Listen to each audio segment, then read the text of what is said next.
welcome back to the channel with our match reaction versus Brighton in the Carabao Cup. And gentlemen, before we get into it, how are you both feeling? Starting with Moloto. Yeah, I'm all good. I'm all good. I mean, like, as much as there's a lot of drama around the club, transfers and all that, we've just won our third game. So, yeah, I'm all good. Let's keep That's the good. wins coming. Clayton, how are you feeling? Feeling pretty good. It's a good confidence booster. We needed it. At the end of the day, it was only Brighton's second team. We shouldn't get our hopes up that high, but it's still a good result. I'm glad we walked away with a confident win. Definitely, definitely. And before we get into it, play ratings and just match thoughts. In general, your initial reaction. Personally, going first, I think that it's there were certain players, which I'll get into the player ratings, but there were certain players for me that definitely made a statement out there today and definitely looked like they're playing for a spot and deserve to get another chance into the first team or, get more game time just in the near future. And one of them for me will definitely be people like Eric Bailly, Dean Henderson. I thought Donny was pretty good today. Mata was good. But then other than those like little few players, for me it was pretty dead. I think that everyone else just ghosted because it didn't look good enough. And I thought that the players that I just mentioned quite carried their weight and were very vital in us winning today. So Maloto, what are your just general thoughts after the game?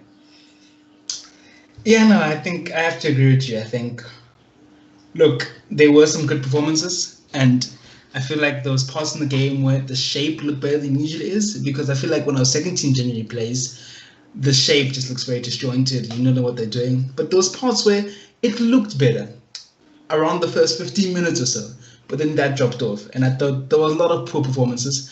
I thought on transition we were really poor. I feel like we get the ball, like Brighton lose the ball and want to counter. Usually our first team is very quick for our counter, but when the second team is playing, it seems like people just don't know their roles. So in that aspect, I thought we can improve a lot. But hey, we won 3-0, and I guess it's a positive. Yeah, Definitely. Clayton, what are your general thoughts after the game? yeah, I can agree with you guys. Just very much certain players performed really well, and others didn't carry their weight whatsoever. And it's a bit disappointing that we're still stuck in this mentality of certain people have to be on their game for us to win games, which we should be winning confidently, even if it's with our second team. I'm glad we still managed to win, but overall, there's still a lot of room for improvements. There's still a lot to grow from this. We need a lot more consistency, and it's hard to rely on just certain players stepping up in key moments every single game, regardless of the game. Yeah, but I'm very happy these players played, to be honest, because for them to be at their best, they have to get game time. I know they suck and we're always complaining about they're not giving enough, but for them to start giving more, they need to get game time. They need to build a certain pattern, a certain shape. We need to have a certain second team that we can count on, and game time is important. So, yeah. Yeah, I was just going to ask both of you, what were your thoughts when you seen that lineup? I know we obviously gave our predicted lineup and what we thought we would like to see, but when that lineup came out, I was like, oh my, it looked horrible. And I think, when as the game went on, I think the things we pointed out in the preview, like if that midfield started, we would lose the midfield battle. I said we could lose the game, but yeah, I think we did lose the midfield battle with that personally. I didn't think, it was controlled as how I would like it and how we should be. At the end of the day, I'm not trying to complain because at the end of the day, we did win 3-0 and it's a positive and, it was a great game. I've got real no complaints bar certain players, but yeah, what are you guys' thoughts when you seen the initial lineup? Were you a bit surprised? Were you like how are you? Yeah, feeling? some players like Dallo, I didn't see that coming. So look, I'm happy he played now because he got matched a game time. But I feel like Brighton were very poor, and I feel like if Brighton were better going forward, we would have seen it would have been much more trouble in terms of Dallo and Williams. So yeah, the fact that we coasted 3-0 and they played is good. And I think I predicted 8 right, so that's pretty good. But yeah, no, I was happy with the team, really. No complaints. I'm saying that now because we won. I don't know what I would have been saying if we didn't win. Yeah, it's easier to say this after we won 3-0. Yeah. So, Clayton, what are your thoughts when you Definitely. seen the lineup? As soon as I saw that lineup, I was having a little miniature heart attack, in all honesty. It wasn't good. It was not positive. It did not fill me with the confidence that we were coming to this game with the intent to win. It was going to be a struggle from the get-go, and we got that at a lot of stages. And there was a good shot and a good chance of Brighton actually coming away with a win at stages. We were a bit lucky for them not to finish a lot of their chances, but also really good goalkeeping saved us, which is something great about this team. We have fantastic goalkeepers, and should be something we can rely on.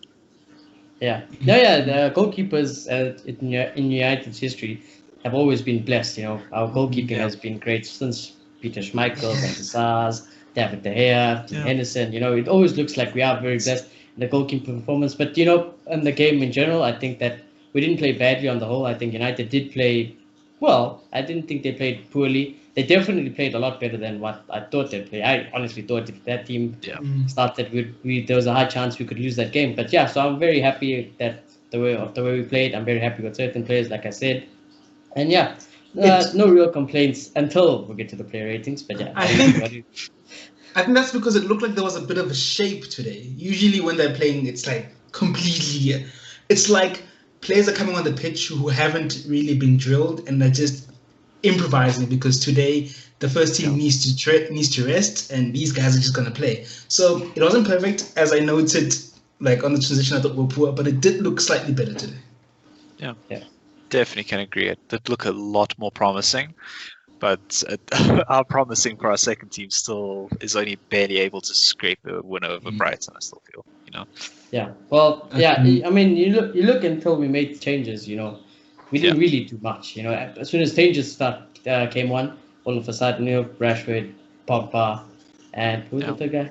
Oh, Lingard. They came on. So two of our first team players came on, and you could see, as I felt personally, as soon as Pogba came on, that midfield battle was won. I think him and Van de Beek then won the midfield battle, and after that, it just plain sailing to 3-0. So I guess that's a bit of a reality bite, eh? When the first team has come on, you actually see the difference. Like, oh crap. Yeah. It's a massive difference. Every single time we play that second team and the first team comes on, we see it. It is so evident, the drop-off of our second team. But we did perform a lot better, so we have to give credit where credit is due for the preparation that went into this one. It was a lot better than what we've seen before. Oh, yeah. I definitely applaud some of the second team today, definitely. But so speaking about that, because I think we'll go into more detail. Let's go on to the player ratings, and we can give a more in-depth review of just the certain players' performance, the team in general. So and starting with Dean Henderson.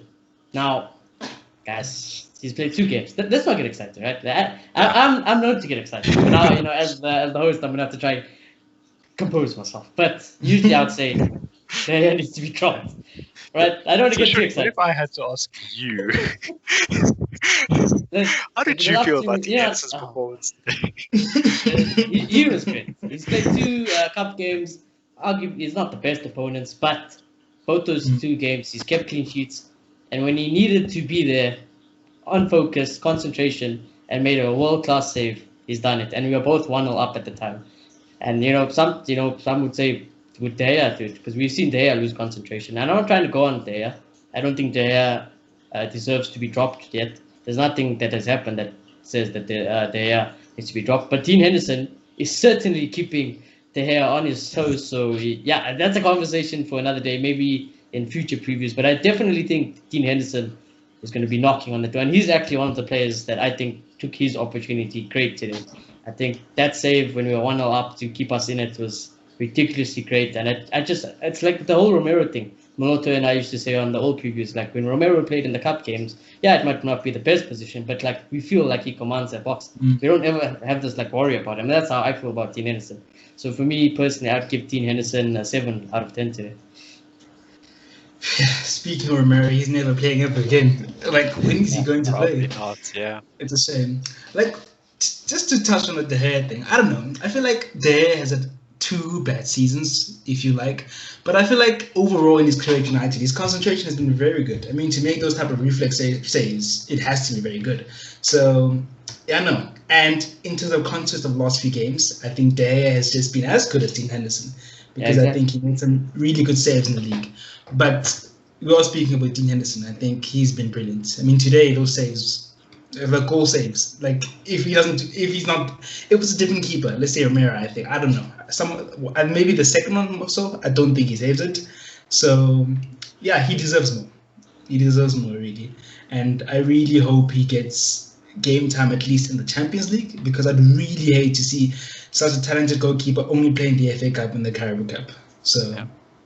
Yeah. It's a positive. There's problems. We've spoken about the problems. I think we can put those away and just focus on the positives. It's a positive that we have such a good goalkeeper in the cup games, and which will ultimately improve our cup runs. So yeah, I think 7. I agree with you. Yeah. Dean Henderson definitely steps up whenever he's called upon. That's a fantastic thing to have in a backup keeper. Whenever they get the chance to show what they're made of, and they show what they're made of, it's a fantastic feeling, because we know what he can do. He's had 2 fantastic loan spells at Sheffield. We know what the player is capable of, and he keeps on showing it in United colours now. And I just don't think he's going to slow down anytime soon. And he's definitely knocking on that door, just waiting for De Gea to mess up properly again. Just seeing if he can come take that first team shirt away from him. He had a good game today, kept the clean sheets. So maybe I'll one-up you guys and go with an 8. Yeah, I've got no complaints if you give him an 8, to be fair. Kept the clean sheet, he saved. At least save kept us in the game. That save kept us the clean sheet, because that was the most clear-cut chance. So yeah, I don't disagree with an 8. I think that's fair. Yeah. I think 7 is fair also. But yeah, moving on. Let's go to right back. Oh goodness, now there are many United fans that were crying out for Diego Dalot to play. Right, I understand. Let me get this out there. I understand he's not match sharp. I understand that he hasn't played in ages. I understand it's not part of the plans. But he was awful. Defending, awful. Going forward, he was 1-on-1. And you know, the way people loop him up going forward is just, you should have put that away. Going forward, I didn't see anything.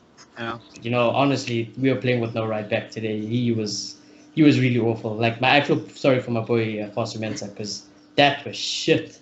And personally, yeah, I think Dalot needs to go. Like, you know, that this is not going to work out at United. You know, not every transfer works out, and I think it's time for him to go. And if I have to give him a rating for today, I'm going to give him a 2 out of 30. He was really poor. And now, look, for me, if he has to go, it has to be because of his injuries. But I think you're right in saying he hasn't played much. So I feel like it's kind of harsh to judge whether he should stay or go just on this performance. So, yeah, I have been one of those people who've looped up going forward. I'll admit to that. But I do think today he was very poor. And I think with more game time, he will get better. But if we're talking about this game specifically, I do think he was very poor. I feel like Brighton didn't really offer much in attack. So that should have helped his performance, but it really didn't, because he was non-existent. He got on the ball. That's all we can say about his performance. And going forward, I think he could have been another outlet, but he wasn't. He should have scored. Yeah, he should have scored, yeah. And I feel like because Matt drifts so much into the midfield, him being up there can be very helpful, but we saw none of that. So, yeah, 3. Imagine, we don't usually give defenders who keep clean sheets. That just emphasizes everything. Dalot was very non-existent this game, unfortunately. It just isn't a good reflection of the player that we brought him in, that we thought he could be. His injury problems have obviously set him back a lot.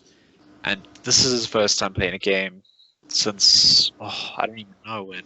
Probably the Carabao Cup last season as well. That was probably the last time we saw him in. It's been a long time since he's had a game. He is also a year younger than Wan-Bissaka, admittedly. He is still a young player. He does still have a lot of potential. So overall, I don't know if his United career is done, but today he was very poor. Nothing special, nothing screamed out, this is going to be our next big thing. Nothing just said, hi, I'm a right back. He was barely there. I think he was beaten a lot, just wasn't there. He didn't provide much cover. Nothing good. Just like a 3, yeah. Just like a 3. There's no good things to say about him. It sucks. Yeah, there's nothing good to say. You know, if he scored that goal, it would have been good. I think when we bought him at an injury, which I don't understand. I think same with Baez. How can you buy a player who has an injury? So that's something this recruitment needs to fix, which is a song we sing every week. But anyway, I don't know. like Bailly, I'm willing to give him this season and see if he can go a whole season without an injury and what he can offer us in that instance. But if he keeps getting injured and keeps giving performances like that, yeah, he should be out the door. Yeah. Well, speaking of Bailly, let's go. I feel like because the low had Bailly right next to him, it was locked. That whole side locked. Anything that came by today, locked. I was reading Clayton the stats before we started recording. 100% tackle. I think tackle. Yeah, so he made 100% tackle rate, like 91% pass accuracy, 2 blocks, no fouls, and for me, Bailly is not. He was another player today that's shown, and I think Bailly needs to start. I think Bailly needs to start against Spurs. I know he can be reckless. I know he can be a red card away from, but he's fast. He hasn't been injured. He looks very well, and I think that he really deserves to play with Maguire. I think Lindelof has. He was great, but I think he's just slipped off massively. And I think by today, he cemented, for me at least personally, he cemented his spot in the first team. And yeah, he had the defense on lockdown. He was one of the main reasons with Henderson why we've kept the clean sheet. And for me, man of the match today, 9 out of 10. I've got no complaints with Eric Bailly. Like, this is what I was saying the other day. I feel like we need to cater for this player. Like we do for Pogba. We do everything we can to get him fit. And he comes in and plays as soon as he's fit. Because we know what talent he has. And we know that he needs game time to get back to the top. I feel like we need to do that with Bailly because I think we don't do it enough. Because, yeah, Lindelof is a good player. He's good enough. But I feel like in terms of talent, I think Eric Bailly fits the billing for a Manchester United defender. And I feel like that's what we need at this club. He's a very talented defender. Like, his ability to sniff out the danger and his recovery ability is above average. So, for a player like that, I think you try everything. And I know the injuries are bad, but in my opinion, I think this season, we need to try our best from fitness, everything around Eric Bailly to get him to play. And if it doesn't work out, yeah, he can move on. But he's a talent, and we need to try to get it out of him. So I think our best defender, I'm going to give him 7.5. You see? Yeah, I think Bailly definitely had a good game. Just the stats alone speak for the performance he put out there. You can't really argue with 100% tackle accuracy. Not many people can boast about that. That's ridiculous. Yeah, it definitely says it all. He had a fantastic game tonight. He shut down a lot of errors that Dalot may have caused. He snuffed out danger all the time. He shut down players where he could. He was just really confident, and as long as he stays fit, I see no reason why we can't keep on having this conversation of Bailly over Lindelof for sure, if he keeps this up. And I think he gets 7.5 as well for me. Interesting. Yeah, I was just going to say, because one of the examples I'll use is in that game specifically, when Fred gave away the ball and they started Brighton on the counter. Like, Dalot was way forward. He couldn't come back. Lindelof was right next to the defender, and they were trying to, and Lindelof's not the fastest, but Bailly was behind the man, ran all the way, and made an insane tackle that you either get it right, or it could be a red card, or it could be a very risky foul to get, and he got it spot on today. And Bailly for me. And to be fair to Bailly, I know a different Bailly, but to be fair to Bailly, he tends to come back from injury, and then he has a spell of bad games, and we're all like, Bailly, look, he's always injured, and he's not playing well. But I feel like, that will happen because firstly, you need game time to get back to your best. And secondly, if you're a risk taker, like Bruno is, like Bruno loses the ball, he might tend to give away penalties. But I feel like we need to take that and say, okay, it's the consequence of having such a talented player and cater for him more. I don't know. I know some people disagree, but I really think because like I said, on that when Fred gave away the ball, I think if we had Maguire and Lindelof, we couldn't see that because no one has the pace enough to get back and put in that type of tackle. Yeah. And obviously we had maybe Aaron Bissaka, he could have done something, but that's completely on the other side. So yeah, I'll just leave it on to that. But moving on to his partner in crime today, Lindelof, or some would say Lindeldorf. But yeah, we move. Today I thought he was he just doesn't look like he wants to play for his spot. I don't know. Maybe I'm being harsh. At the end of the day, like I said, he kept the clean sheet, but again, I didn't think it was great from Lindelof today. I felt like he did give away the ball quite a few times. I felt like defensively, again, Bailly had to cover. for a few mistakes from Lindelof. I think aerially again, we know he's not great aerially defensively. So yeah, I didn't think it was the best game from Lindelof, and I just I think Bailly at the moment is the main man to go for. So I'm gonna give Lindelof a, probably a 5 today. Yeah, like, I don't know. I think he had a decent game. I think maybe you're comparing so much to the guy who was next to him, who was outstanding. Yeah.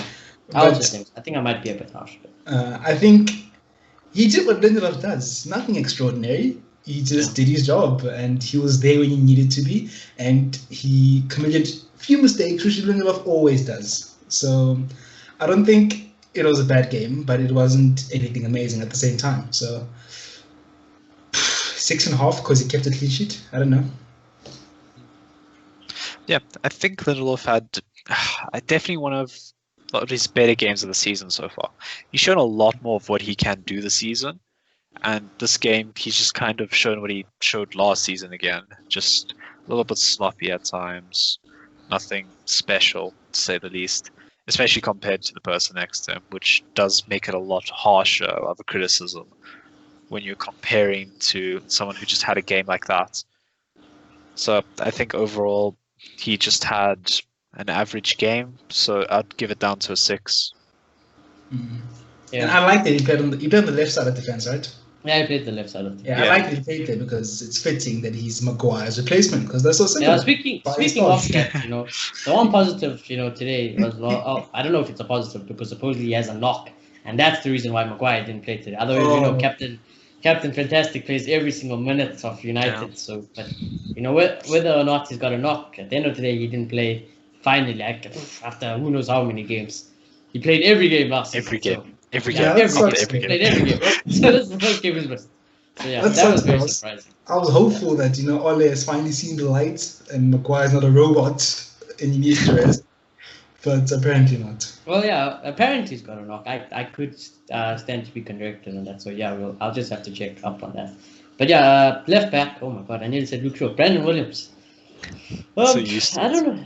Yeah, Brandon Williams. He didn't have a stink of a game. He didn't have the greatest of game. But again, for me, I don't want to see Brandon Williams on the left back again. I think today he didn't do anything really wrong. But again, he's just so right-footed.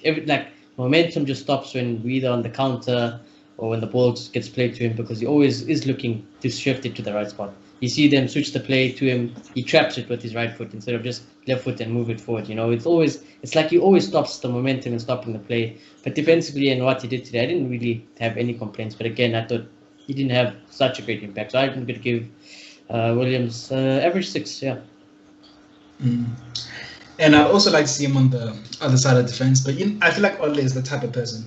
He's willing to play players out of position. He's willing to play him. He's willing not to ease him into the other side of defense and play him now.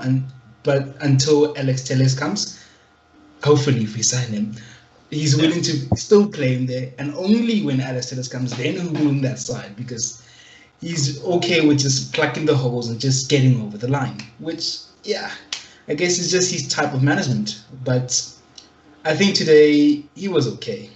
I think as well, defensively, much like Dallo, he wasn't trouble much, so we didn't really see him challenged. But offensively, I feel like he could have given more, he could have overlapped more, and yeah, he just hasn't been the same for some time now.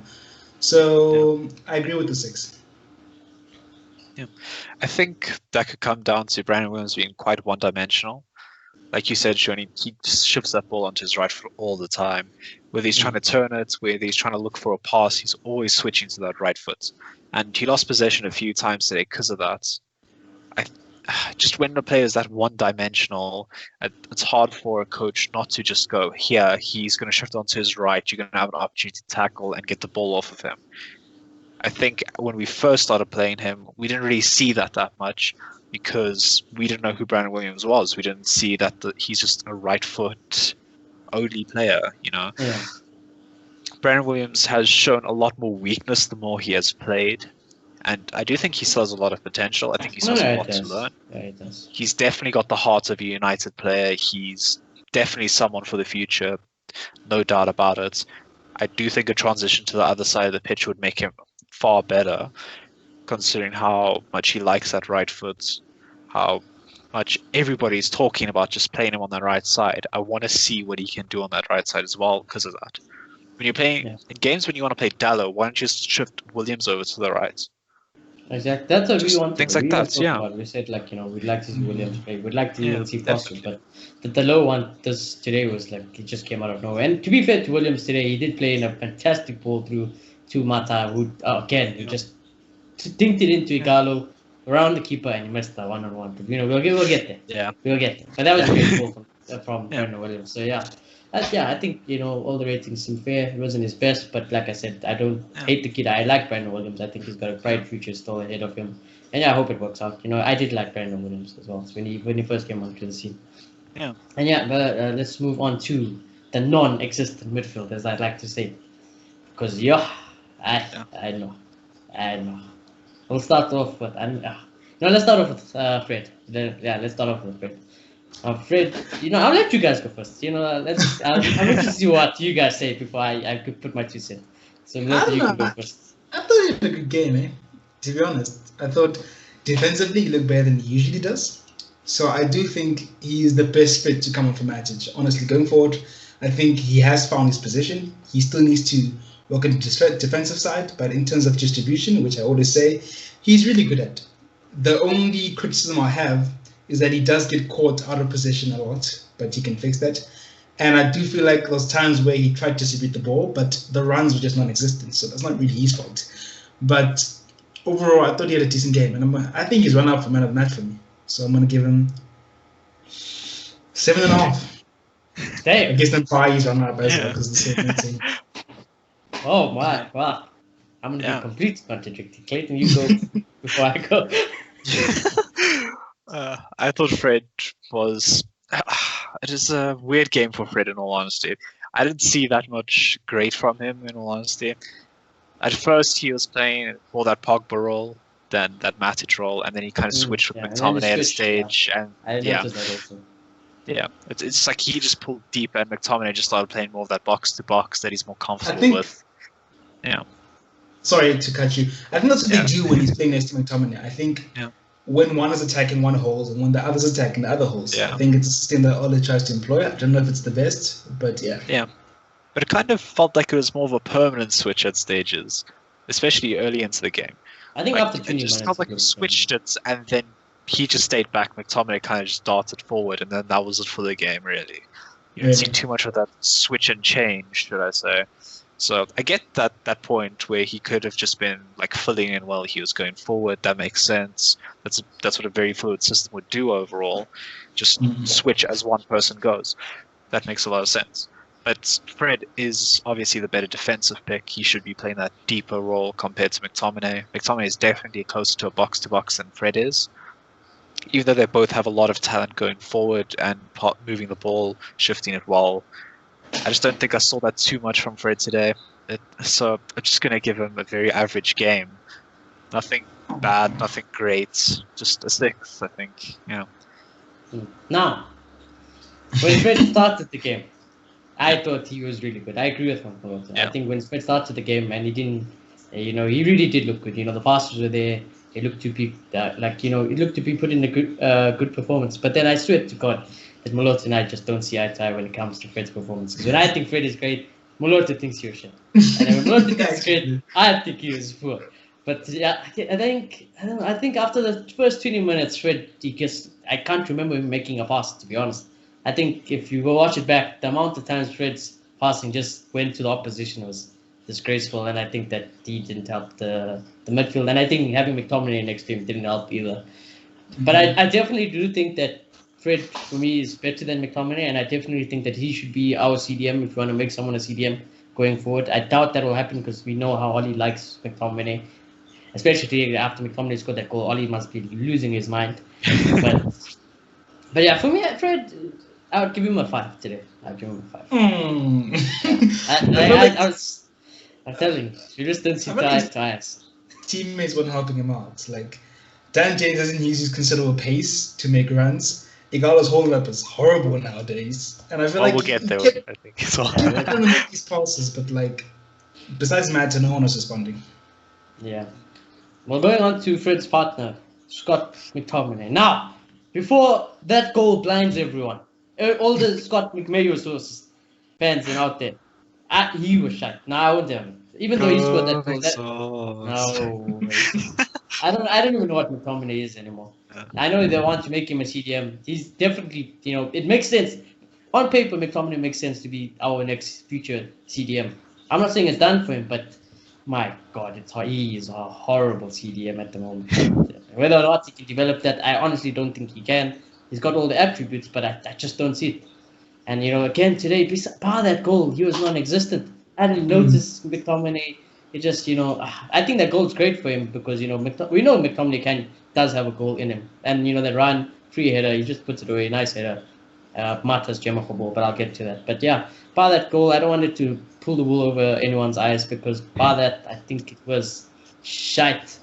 And I think, I'm going to give McTominay a 3. I don't know, maybe more will come because there was a period where he looked good and disappeared. But and he's young, so there's time for growth. Yeah, but that's the thing. What is McTominay? Defensively, he's horrible, so I don't think he can play 6. He's not that great at playing as an 8 and controlling the midfield.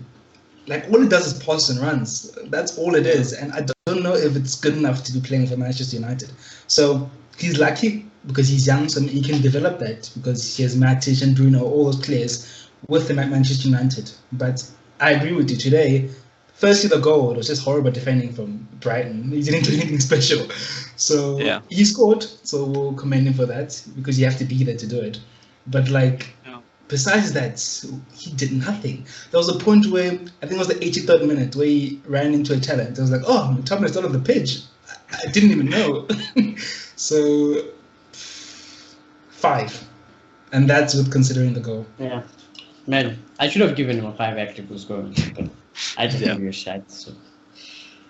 So, with regard to McTominay, the whole game, I think it comes back to what you said before we even got into everything here. That just we lost the midfield battle before the game even started with this midfield, and it was just evident with McTominay. He didn't really get involved with that much. He very much is just he's like a taller Jesse Lingard. He's just that kind of energetic runner that likes to dart forward, that likes to try and link up play somehow, but he just doesn't seem like he's capable of it just yet. He's still got a long way to go, but I think there is a box-to-box mid in him though. For sure. If it's at the level of United, I don't quite know. I don't think so with what we've seen so far. But he definitely didn't have a good game today. Just didn't do too much. He got his goal, which I think a lot of players in our team would have ended up whiffing, namely our Captain Fantastic. I think Maguire missed that. I think he sends it over the bar, and just we go, oh, not again, guys. Clayton sent me that message during the game. I was laughing. Yeah, I have to commend him for actually just hitting the header straight. It's better than a lot of our team could do. Like I said, my favorite goal to score is always a cross, and then just a header or just a volley or something, because that's my favorite type of goal. And I want more of that from Man United. So the goal itself, I loved it. But again, you don't want Kane. Just beside that, You don't want Kane though. Conversation. There's not many people who are going to even cross this ball into the box. I'm looking this side. Rashford's going to hit the shot from who knows where. Then Greenwood also is going to hit the. Guys. They're crossing Wan-Bissaka and maybe Luke Shaw. There's no ball. Sancho. Sancho could, but I think Martial is. And I stand by it. No one can. Get someone else. But anyway, that's a conversation for another day. I digress. Donny van de Beek. Interesting one, Donny van de Beek. I thought when I seen the team with him in it, I felt bad. I'm like, oh my God, this guy's he's gonna be playing with shit all around him. Like, he is the focal point. He looks back, Fred McTominay. He's like, oh my God. He looks in front, Icalo, James. Who's the other guy? Mata. Oh, Mata, yeah. Well, Mata had a great game, but it's just horrible.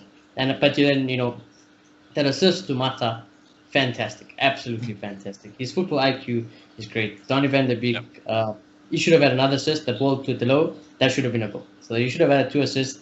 And as soon as Pogba came on, Pogba, it just, when you put quality players on the same level, of thinking with Donny van de Beek. It shows he's a quality player. And again, he was one of the players I think that are knocking on to say like, hey, give me my first team chance, maybe give me give me some first team minutes, because I think he put Donny into our first team for either Bruno or Pogba. He could definitely do something. So yeah, I think Donny today was pretty good. I'm gonna give him a 7. Look, to be honest, last week when he played against Luton, I thought he was, to be honest, he was poor. And I thought the fan base was lubing him up. And for a lot of today's game, I thought that. But then the first team players came on, or the first starting lineup players came on, and he looked a different player. And what I noticed in him, maybe I'm comparing him too much to Bruno, because he's not the type of 10 who's going to take the midfield by the scruff of the neck and just control everything. But he's efficient with his passing, and when he's in the 18 area, he'll get the pass through, he'll get the assist. So, yeah, mixed game, but I think he had a good impact. So I'm going to give him a 6.5. Yeah. I think Van de Beek is a bit of an on and off game for him. I think he was closed down a lot early game. It didn't feel like he could make too many things happen. You could just feel that he was trying to just be like a bit too smart for the rest of his teammates, if that's the way to put it. Yeah, he looks too smart to play with him. Yeah. That's why I think Mata and him worked out, because yeah, they both are. And that's where the link up worked at the end of the day. Yeah. But I think at first it was a struggle for him to get into the game, but he always put those passes through. He always made those runs into the box. He was always on the edge of the area, trying to help out where he could, always trying to put in that final ball to get that assist. And it's just left sitting there with the chances that were squandered this game. Like a lot of the people, he could have had a few more assists today, like you said. No, you're like you should have, yeah. I Wasn't was a even bad thinking if performance, Martial played, instead of Igalo, and then you have Yeah. Martial and Mata with Van de Beek. It could have even been a greater game. I think then, I'm crying out to see Van de Beek and Martial together, because I think it'll be a That would mess. be nice.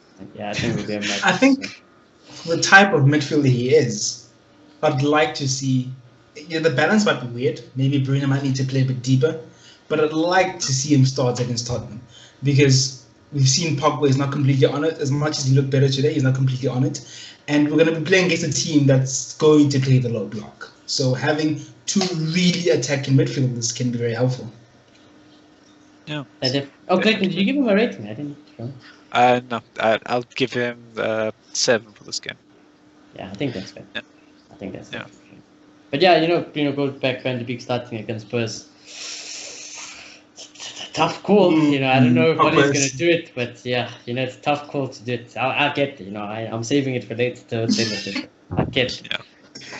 Yeah. Yeah, I'll move forward. We'll start off with the left side. We didn't have a left-sided winger today. I don't know. Do you guys remember who was playing left wing? Because I can't remember.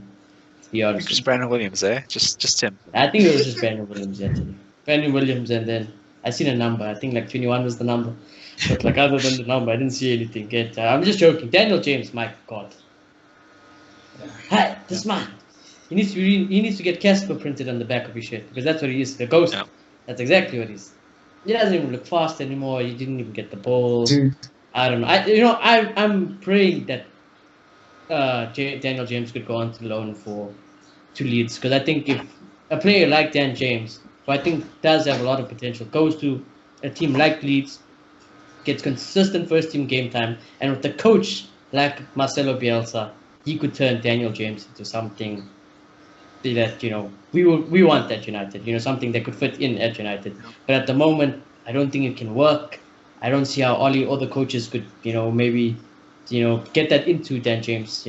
I just don't see it. I think that's why when you go to certain coaches to develop your game, they're really good coaches, and I think that if that loan move did have to pull through and he went to Leeds with Marcelo Bielsa, everyone knows how much I rate that guy. That guy is the manager and a half. But yeah, I think he needs that, and I really hope that moves come up. But in this game specifically, he was awful.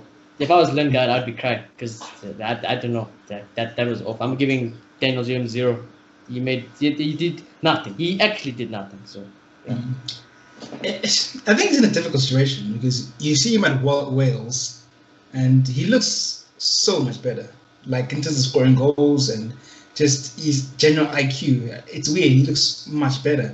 But like at United, I feel like he played a lot of games, but he was playing out of position. I think he's a left wing. He was playing on the right. So when his confidence was up at the beginning of the season, he was playing.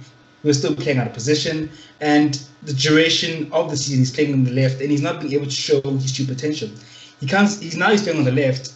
He's not getting game time anymore. So I'm not excusing what he's been doing, but I do feel like he is in a bit of a difficult situation at United, and at the same time was run into the ground last year, playing game in, game out.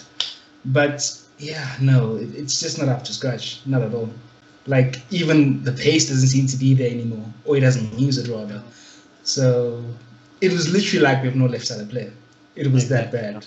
So I'm gonna give him a 1. Yeah, I didn't see much or anything of Dan James really the entire game. It was very much like no one was occupying that left wing spot. And I agree, I think Jesse Lingard is crying out for his spot this week.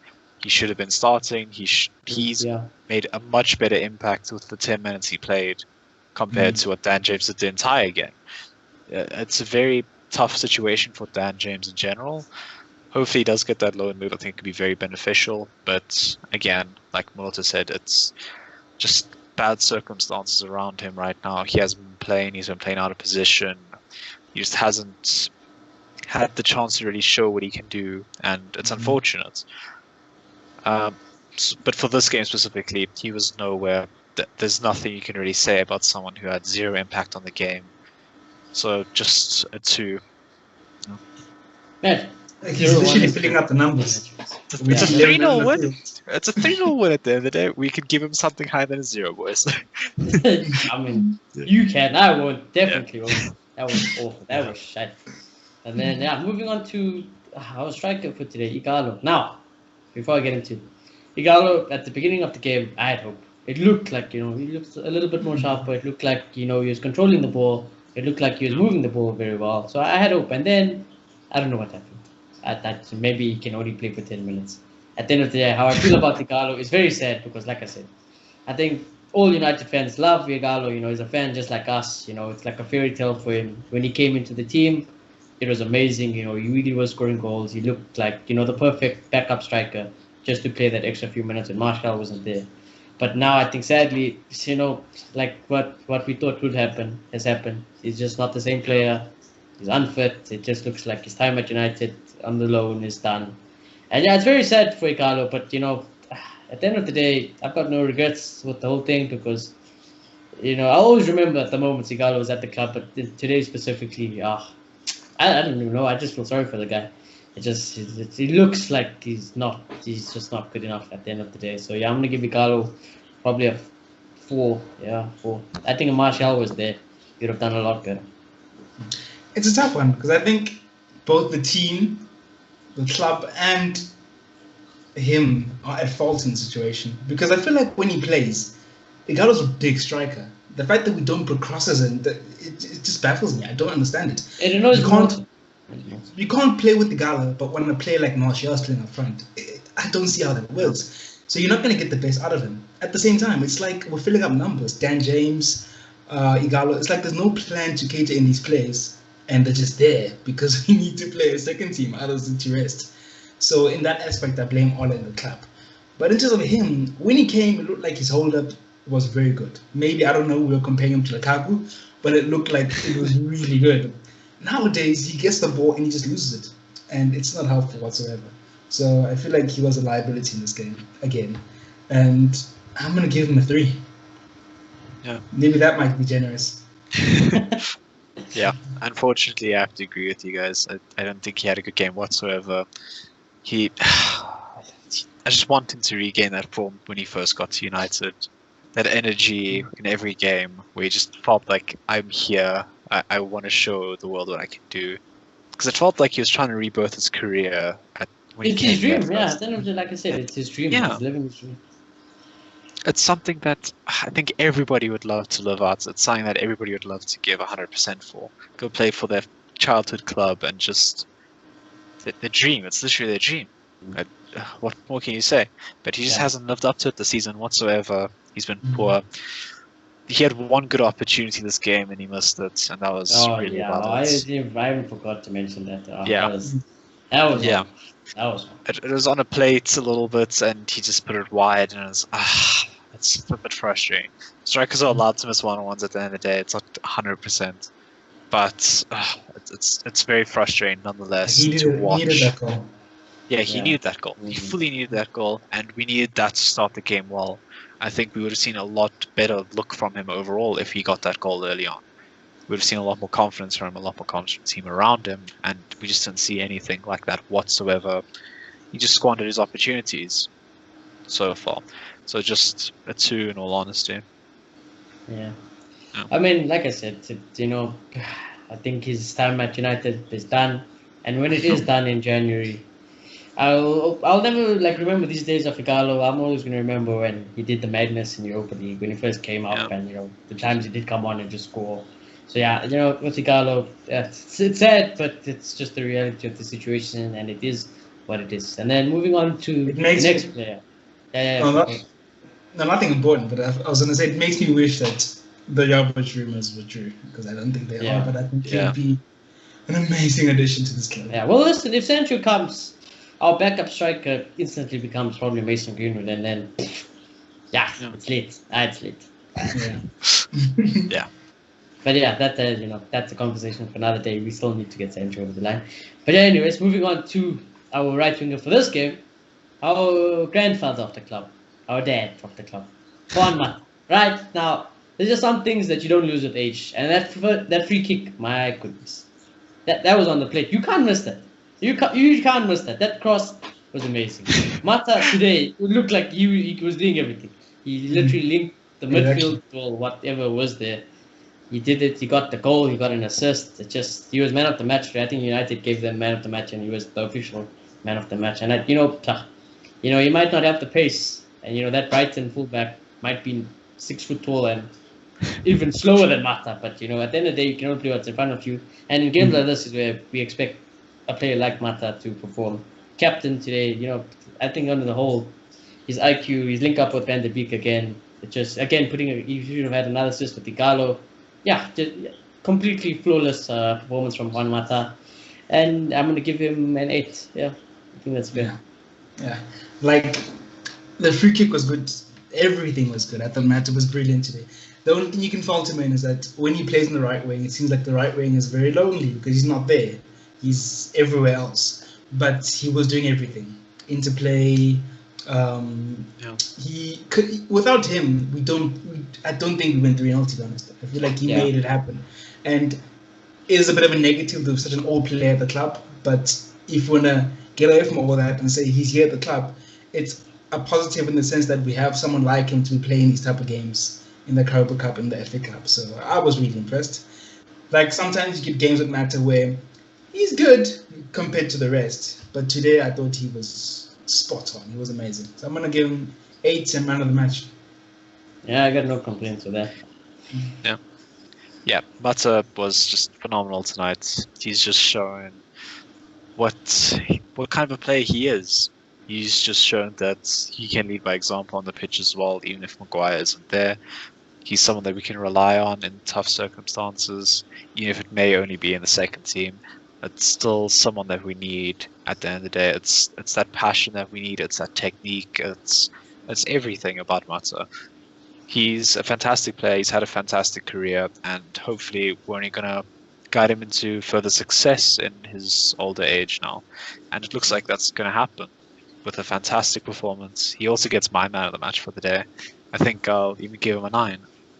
Yeah, I've got no complaints. Like I said, the famous saying, form is temporary, class is permanent. You ask Juan Mata at the age of 40, you ask Wayne Rooney right now, you ask David Beckham, Ryan Giggs, Paul Scholes, you might lose your legs, but to whip in the ball like that, it just never leaves you, does it? So, Antonio Conte is gonna come knocking. yeah, I know. Like if Mata had to move to Italy or just another league in general, I think he'll kill it. I think there is still a play in there. If he does go to a slower league where his legs are not needed as much, he'll definitely kill it. Mata is a highly intelligent footballer. He was one of the best midfielders in the world back in his prime. So yeah, Mata is quality, and like I said, some of that class just never leaves you, even no matter how old you get. Well, obviously, I say that. I mean, when you're 80, I'm pretty sure Mata can't put the ball. But it's relative. Watch him call one in for his grandkids one day. Yeah, maybe. Oh, maybe. laid straight on the head. Pah! Yeah, maybe. And then substitutions: Lingard, Rashford, Pogba. I'll just go straight into it. I think Lingard and Rashford, there's not really much to say. So I'm just going to give them an average 6. But Paul Pogba, yeah, he's back. And all I'm going to say is that it's when he came on today, instantly that midfield was one. He did everything, and all I'm going to say is it's a curse that we're playing Pogba so deep. I know people say it works, it can work, but nah. Today, when Paul Pogba was going forward, when Paul Pogba was up the field in midfield, that is the best Paul Pogba you can get.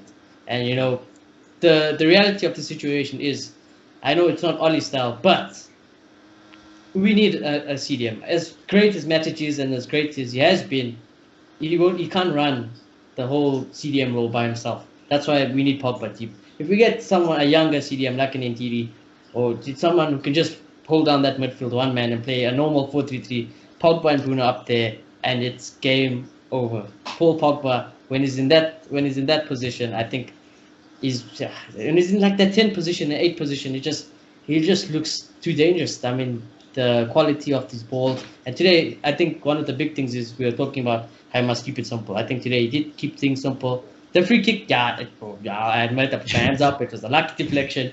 It went in, but when I first seen it, I was losing my mind.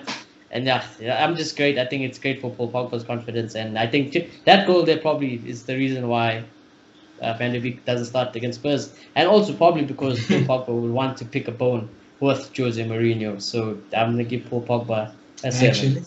Actually, that's an incentive for him to play. I never thought of that.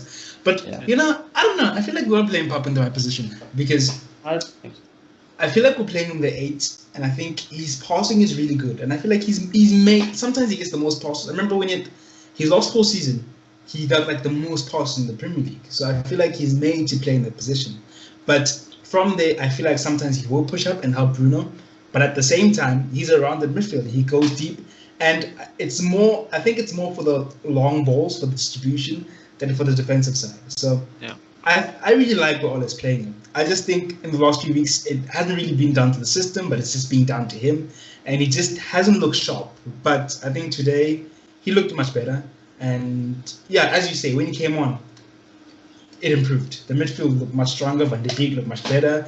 Mata went even to a high gear. So I think it's a really good game for him today. I'm not going to give him a rating because he played for so short, but good stuff. And we wait until Tottenham. Yeah, we wait till Tottenham. That's fair, yeah. I think Pogba really did show what he can do going forward a lot more. But I do agree with Malotso. I do think where he just thrives in our system per se is in that deeper role where he can offer that distribution. And it's just something we don't have elsewhere. With the current system, we need that. We need that. So unless we're going to make a dramatic change, which I don't see happening, unfortunately, Pogba's going to keep that much deeper role, that deep line playmaker role. He's going to leave it up to Bruno going forward, and he'll go forward occasionally, very rarely. I think why we really don't know what position Pogba can play is because he's such a talented footballer. Yeah, I mean, definitely. Ole came in and he played in the 10 for a few months, and he looked like something out of this world. And then we've seen him with the 8, and we've seen what he can do from deep. So he's just all-rounded. But sadly, we have to pick a position, and I think him in the 8 is the most balanced. Yeah. Well, at the end of the day, Pogba can't be 10 as well because Bruno is so freaking good as well. So, you're not going to just tell Bruno to don't play there. Bruno is freaking quality. He has probably been our best player at United. So, I see it. But like I said, ideally, I would love another CDM, and I would love to see both Pogba and Bruno there. And I think even if Pogba does play in the system, I want to see this Pogba going forward more, because when I see Paul Pogba running at your defense, it's game over. It's game over.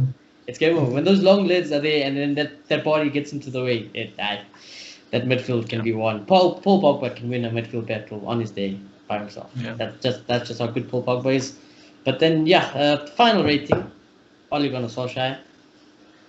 Oh, I'll let you guys go first. 10 out of 10. Like what did you wrong? He played the second team and we won 3-0. It's a perfect outing. So perfect. Yeah. In all honesty, I still don't rate him, but I don't think he did anything wrong today. I still think we relied too much on individual brilliance. We relied on Mata completely owning the midfield, setting up goals, setting up chances. No one else was really in it. So if you want to blame Ole, then why did he start Dan James instead of Lingard? Why did he start Igalo ahead of Martial? We can look at things like that and be nitpicky, but overall, I don't think he did anything bad. I don't think he did everything good. Just an average 6 for him. Yeah. Is that really a bad thing, though? I mean, Yeah. I think we saw Real Madrid win 3 Champions Leagues in a row relying on individual brilliance. So I think there are managers like that. Yeah, but I think that's just something that you need for consistency at the end of the day. You can't rely on Matza week in, week out. You can't rely on Paul Pogba week in, week out. You have to rely on the team as a whole week in, week out. When 5 out of 6 of your players aren't performing and just one is driving the team an entire game, I think that's really unfair on a player, and I don't think that's indicative on the manager at all. When you can say Odin Igala was nowhere today, Dan James was nowhere today, Van de Beek tried but wasn't nearly as good as Mata was today. That entire attacking force was run by one man. I don't think that you can say Real Madrid's whole attacking mindset was driven by Ronaldo or Bale throughout their UCL careers. No, I don't mean like that. I mean like, yeah. I think the difference I'm just saying is it's not to that level. It's not to that level that we're doing that at. Yeah. I think that's Like, the it's difference. definitely individual brilliance to play, but it's not think Real entirely Madrid like that. Yeah. Have the players. That's the difference. I don't think Yeah. Zidane is that much more tactically compared to Ole. I just Yeah. think Real Madrid have the players to do it. It's not really Ole's fault that he has Igalo. That's the problem. It's not Ole's fault that he has Dan James. So I feel like with better players, it can work. I don't think everybody needs to be a Bielsa or a Pep to win things. Yeah, you don't. You definitely don't.